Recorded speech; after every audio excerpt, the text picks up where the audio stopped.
नमस्कार, सुप्रभात यूपी में आप सभी का स्वागत है। मैं हूं आपके साथ आशीष प्रमोद गोस्वामी। बरेली के इज्जत नगर थाना क्षेत्र के पटेल नगर में बुधवार देर शाम एक युवती पर तेजाब से हमला करने का सनसनीखेज मामला सामने आया है। युवती को गंभीर हालत में पुलिस ने जिला अस्पताल में भर्ती कराया है। पीड़िता युवती यूपीएससी की प्रतियोगी परीक्षाओं की तैयारी कर रही है। घटना को अंजाम उस वक्त दिया गया जब पूनम नाम की ये युवती आईएएस की कोचिंग पढ़कर घर वापस आ रही थी। युवती का आरोप है कि देर शाम उसके ऊपर उसके मामा अनिल विनोद ने और उसकी मामी ने मिलकर उसके ऊपर तेजाब से हमला कर दिया। इस मामले में जांच करने जिला अस्पताल पहुंचे सीओ पीतम पाल ने बताया कि अगर पीड़िता तहरीर देती है तो मुकदमा लिखकर कार्रवाई की जाएगी।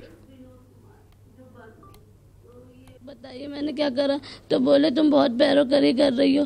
फिर इतनी थोड़ी सी बात हो रही थी, बस इतने में मेरी मामी राखी और अरविंद नगर वालों के और मेरे छोटे मामा अनिल कुमार वो आ गए। बोले ये बहुत पैरोकारी कर रही है और कह रहे क्या कहते हैं तुम अपने मामा की जमानत ले रही हो और क्या कहते थोड़े से पैसे हमें नहीं दे सकती, तुम्हारे पास बहुत पैसा है। उत्तर प्रदेश में पुलिस का ऑपरेशन क्लीन जारी है। गाजियाबाद पुलिस और बदमाशों के बीच मुठभेड़ हुई है। मुठभेड़ में एक बदमाश को गोली लगने से वो घायल हो गया। बदमाश पर 25,000 का इनाम घोषित था। रात के अंधेरे का फायदा उठाकर एक बदमाश फरार होने में कामयाब रहा।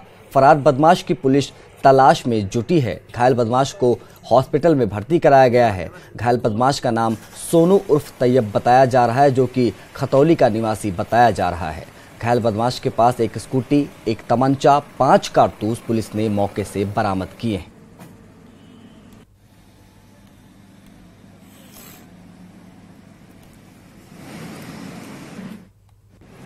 हाँ, अभी जो जानकारी हुई उसके मुताबिक ये सोनू उर्फ तैयब नाम का व्यक्ति था, मुजफ्फरनगर का रहने वाला, खतौली का, और इस पर 25,000 का इनाम पूर्व से चला रहा था। 2018 से ये लूट के मामले में वांछित चला। सर, फरार बदमाश के लिए पुलिस क्या कर रही है? कॉमिंग के लिए एक टीम रवाना कर दी गई है।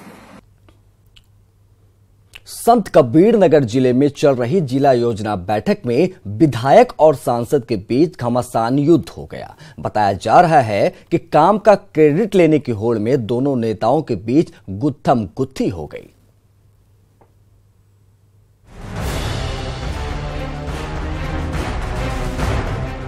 जिला योजना समिति में मचा हाहाकार। सांसद विधायक के बीच जूतम पैचार। भिड़ गए माननीय, देखती रह गई सरकार। 1, 2, 3, 4, 5, 6, 7 और इसी के साथ शुरू हो गया सभ्य लोगों की बैठक में असभ्यता का ऐसा नजारा जिसने लोकतंत्र के कंधों पर जनप्रतिनिधियों की मर्यादा का जनाजा पेश किया। दरअसल संत कबीर नगर सूबे के कलेक्ट्रेट दफ्तर में प्रभारी मंत्री आशुतोष टंडन की अध्यक्षता में जिला योजना समिति की बैठक चल रही थी। बैठक में मंत्री समेत सूबे के सांसद शरद त्रिपाठी, विधायक राकेश सिंह बघेल के साथ अलग अलग विभागों के अधिकारी मौजूद थे। बैठक में परिचर्चा के बीच सांसद और विधायक में बहसबाजी शुरू हो गई, जिस पर गुस्साए विधायक राकेश सिंह बघेल ने जूता उतारकर मारने का इशारा किया तो सांसद तिलमिला गया और जूता निकालकर विधायक पर टूट पड़े। सांसद शरद त्रिपाठी ने एक के बाद एक दनादन 7 जूते विधायक जी पर बरसा दिए। सांसद के हाथों जूता खाकर विधायक जी भी तैश में आए और सांसद शरद त्रिपाठी पर थप्पड़ घूसों की बरसात कर दी। माननीयों की भिड़ंत से बैठक का माहौल बदल गया। लिहाजा कलेक्ट्रेट में मौजूद पुलिस कर्मियों ने बैठक स्थल पर पहुंचकर मामला शांत कराया। अनुदान जो मिलना है सभी विभागों को, उसके लिए अनुमोदन होकर के उत्तर प्रदेश सरकार को जाता है। वो अनुमोदन प्रक्रिया पर चर्चा हो रही थी, विभागवार जो है परिचर्चा चल रही थी। इसी बीच जो है पीडब्ल्यूडी के किसी मामले को लेकर के जो भारतीय जनता पार्टी से सांसद हैं यहाँ के शरद त्रिपाठी जी ने एक्सचेंज पीडब्ल्यूडी को खड़ा किया और उसके बाद उस पर जो है माननीय विधायक जो वहाँ के हैं मेहदावल के राकेश बघेल जी के बीच कुछ वाद विवाद हुआ और वाद विवाद बढ़ते बढ़ते मारपीट में चला आया। बहुत निंदनीय। बहरहाल इन माननीयों के इस अमर्यादित कृत्य के लिए हाई कमान ने दोनों को लखनऊ तलब किया है। संत कबीर नगर से न्यूज़ 18 के लिए अमित अग्रहरी की रिपोर्ट। तो बदलते भारत की एक तस्वीर ये भी है। खैर, इस जूतम पैजार के बाद सोशल मीडिया पर तरह तरह के रिएक्शन आ रहे हैं। कुमार विश्वास ने अपने शब्दों में बहुत ही तगड़ा तंज कसा है।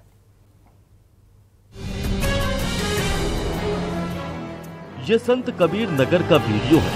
शिलापट के नाम को लेकर पहले तू मैं और फिर माननीयों ने परंपरागत गालियों से एक दूसरे का स्वागत किया।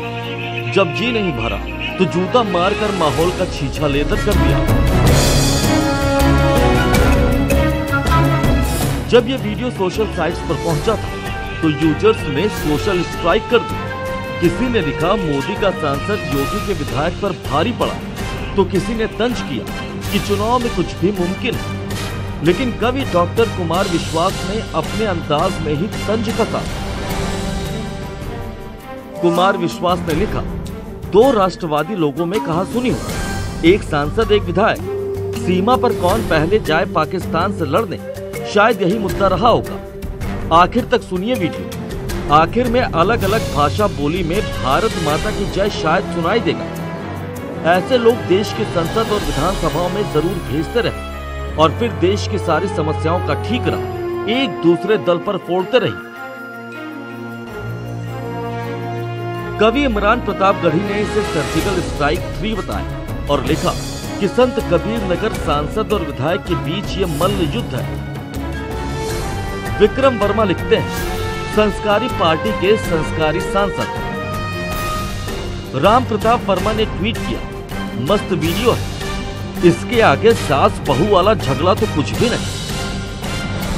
आकांक्षा उपाध्याय लिखते हैं कि वाह रे लोकतंत्र। संत कबीर नगर से निकला ये वीडियो सोशल साइट्स पर आया और छा गया। लोग अपने शब्दों में तारीफ कर रहे हैं, कोई हंस रहा तो किसी को शर्म आ रही। आप भी देखिए माननीयों ने क्या हाल बना रखा है। Bureau report, news.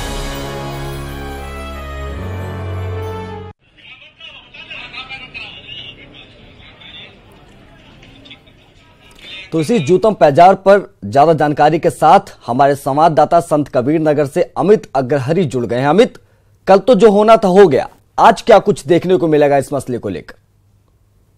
जी आशीष, बता दें कि रात भर विधायक कलेक्ट्रेट परिसर में ही बैठे रहे, बल्कि प्रशासन वहां पे उनको मनाने के लिए गया और काफी देर तक इनको मनाया। रात के 3 बजे भी 12 बजे भी गया वहाँ प्रशासन की आप उठिए और कुछ लिखित दे और उसके बाद कार्रवाई कीजिए। लेकिन न विधायक ने कुछ लिखित दिया है अभी तक कार्रवाई के लिए। कोई ऐसी चीज नहीं दी है कि जिससे प्रशासन भी कुछ कार्रवाई करे।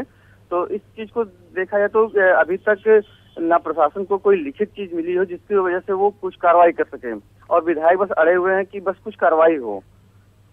नौबत क्यों आई अमित? ये खींच किस बात की थी? सांसद जी किस वजह से अचानक इतना आक्रोशित हुए? वजह क्या निकलकर सामने आ रही? क्योंकि आप जरूर जमीनी स्तर पर चीजें देख रहे हो, तो कृपया बताएं कि जरूरत क्यों पड़ी, किस बात की खींच थी कि बात जूतम पैजार तक आ गई? जी, हम बताना चाहते हैं कि एक्चुअली कल निगरानी समिति की बैठक थी जिसमें प्रभारी मंत्री पहुंचे हुए थे, आशुतोष टंडन जी, और तीनों विधानसभा के विधायक भी मौजूद थे और सांसद भी मौजूद थे। बस ये यहाँ पे मेहदौल विधानसभा क्षेत्र से नंदौर एक जगह पे, नंदौर से बांसी एक मार्ग बनना था, रोड बनना था, जिससे शिलापट लगनी थी। शिलापट पे उनका नाम, सांसद जी का नाम नहीं था, जिसको लेकर के वो अधिकारियों से कुछ बातचीत कर रहे थे। तो उसी में विधायक ने कहा कि आप अलग से हट के बात कीजिए, जो बात सामने आ रही है। और उसके बाद इसी बात को लेकर के बात बढ़ती चली गई और जिसको लेकर ये कहा सुनी करते करते मारपीट में मामला आ गया था। जी अमित, तमाम जानकारी के लिए आपका बहुत बहुत शुक्रिया। तो अमित अग्रहरी तमाम जानकारी हमें दे रहे थे जूतम पैजार के बारे में जो जनप्रतिनिधियों ने कल की कलेक्ट्रेट दफ्तर में।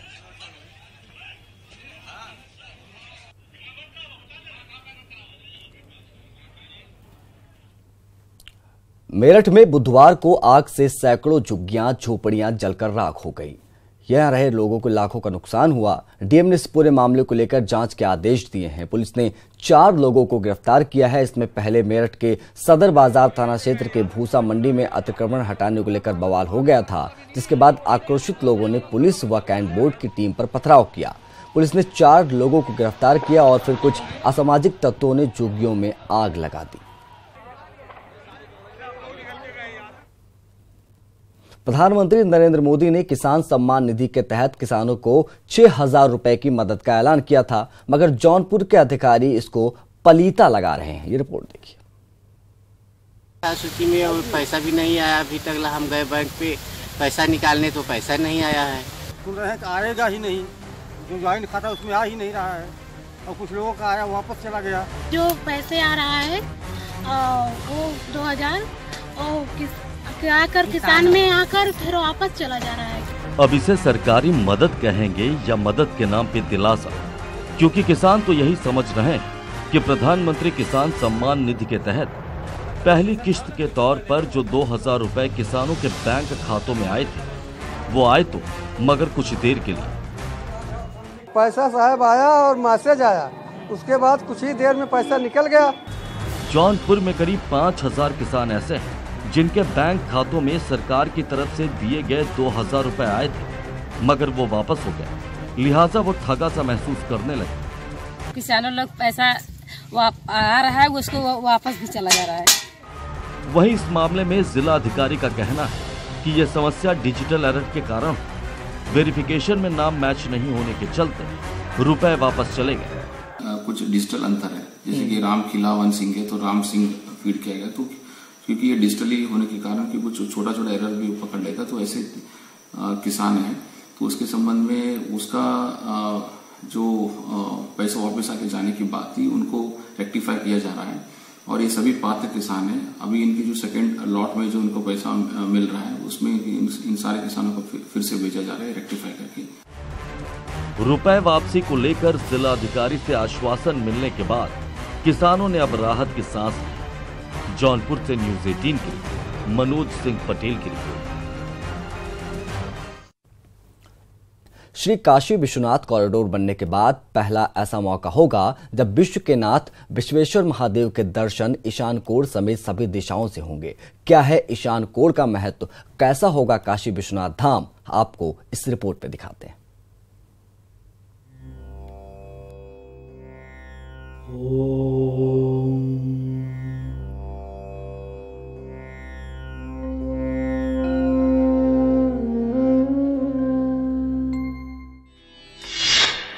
अब बाबा विश्वनाथ के दर्शन होंगे आसान। काशी विश्वनाथ कॉरिडोर से श्रद्धालुओं में उत्साह। बाबा को जल चढ़ाने के लिए नहीं लगाने पड़ेंगे चक्कर।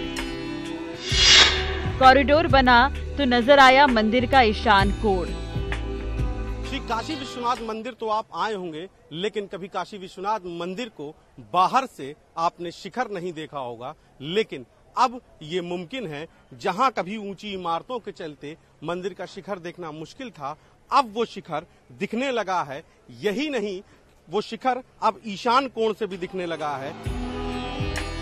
श्री काशी विश्वनाथ की ऐसी बदली हुई तस्वीरें आप पहली बार देख रहे हैं, पर आपके मन में ईशान कोण को लेकर जो जिज्ञासा है उसे हम पहले दूर किए देते हैं। दरअसल भगवान शंकर का एक नाम ईशान भी है। यही नहीं, मंदिर में बाबा विश्वनाथ स्वयं ईशान कोण में ही मां पार्वती के संग विराजमान हैं। धार्मिक मान्यता है कि बाबा के दर्शन का लाभ तब तक पूरा नहीं मिलता जब तक उनके शिखर के दर्शन ना हो जाएं। ये काशी विश्वनाथ मंदिर में जो ज्योतिर्लिंग स्थापित है वो पहले से ही ईशान कोण में स्थापित किया गया है, और इससे पहले पूर्व में जो मंदिर था उसमें भी मंदिर का जो शिवलिंग का भाग था, ऐसा हमने सुना है कि वो भी ईशान कोण में उसका प्राधान्य था। भगवान स्वयं ईशान के रूप में जो 10 दिग्पालों के क्रम में भगवान का जो दिशा है उसमें ईशान कोण का अधिपति स्वयं भगवान विश्वनाथ करते हैं, और ईशान कोण उनकी दिशा भी है। और जहां तक रही दर्शन की बात, तो दर्शन तो उनकी पश्चिम के दरवाजे से प्रवेश करके जो है दर्शन करके व्यक्ति पूरब से निकले तो सर्वोत्तम है। परियोजना के लिए करीब 18,000 वर्ग मीटर जमीन का समतलीकरण किया जा चुका है। गंगा से काशी विश्वनाथ मंदिर के रास्ते को भव्य स्वरूप दिया जाएगा। करीब 39,000 वर्ग मीटर में तैयार होने वाले विश्वनाथ मॉडल का प्रोजेक्ट मॉडल तैयार कर लिया गया है, जिसका काम 4 चरणों में पूरा होगा। ये सिर्फ मैंने कहा विजन तो माननीय प्रधानमंत्री जी का था, हमारे मुख्यमंत्री जी के समय समय पे हम लोग को इस समय में निर्देश मिलते रहे। आप लोग भी जानते हैं कि माननीय मुख्यमंत्री जी इस योजना को कितनी बार यहाँ पर आकर पर्सनली रिव्यू किए हैं। माननीय प्रधानमंत्री जी ने भी पहले आकर इसके बारे में इनको इस परियोजना को देखा है। उन्हीं का विजन है, उन्हीं का सारा ये मेहनत है, जिसके कारण हम लोग आज इस स्थिति में पहुँचे हैं कि न सिर्फ ईशान कोण से बल्कि अभी आपको चारों कोनों से इस मंदिर के दर्शन प्राप्त होंगे। अगर मोटे तौर पर समझा जाए तो अब तक आपको भगवान शिव के जलाभिषेक के लिए गलियों के झंझट से राहत मिल जाएगी। और मणिकर्णिका घाट से ही जुड़ा हुआ जलाशयन घाट है, तो यहाँ से मणिकर्णिका घाट से लोग जो श्रद्धालु हैं वो कुछ इस तरीके से, जैसे अभी ये भक्त आ रहे हैं, कुछ इस तरीके से ऐसे गंगा जल लेंगे और गंगा जल लेने के बाद वो इस रास्ते से, जहाँ पर ये मैट बिछी हुई है, इसी रास्ते से इन मंदिरों के होते हुए, जो मंदिर हम आपको दिखा रहे हैं, जो ऐतिहासिक मंदिर कुछ इस तरीके से जो ऊंची ऊंची दीवारों के पीछे ढक गए थे, वो मंदिर जो अब निकले हैं, इन मंदिरों के दर्शन करते हुए इस तरीके से सारे भक्त इसी रेड कारपेट के जरिए, जो रास्ता अभी आप एक प्रतीक रास्ता बनाया गया है, इस रास्ते के जरिए वहाँ जहाँ फोर्स लगी है वहीं विश्वनाथ मंदिर है और वहीं पर दर्शन करेंगे। भूमि पूजन के साथ ही मंदिर का क्षेत्रफल भी बढ़ जाएगा। इसके लिए सुरक्षा व्यवस्था को भी नए सिरे से कसने का काम शुरू हो गया है। एक तरफ सुरक्षा की दृष्टि से कोई कॉम्प्रोमाइज ना करेंगे, जो फॉर्मनेस जहां होना चाहिए वो अपनाएंगे। साथ साथ जो भी श्रद्धालु होंगे, श्रद्धा से भक्ति से आते हैं, उनके सर्विस के ओरिएंटेशन से और उनके साथ अच्छे व्यवहार करके जो भी आते हैं उनको अच्छा एक्सपीरियंस महसूस कराएंगे कि मंदिर का। बाबा दरबार के नए स्वरूप को लेकर श्रद्धालु भी काफी उत्साहित हैं।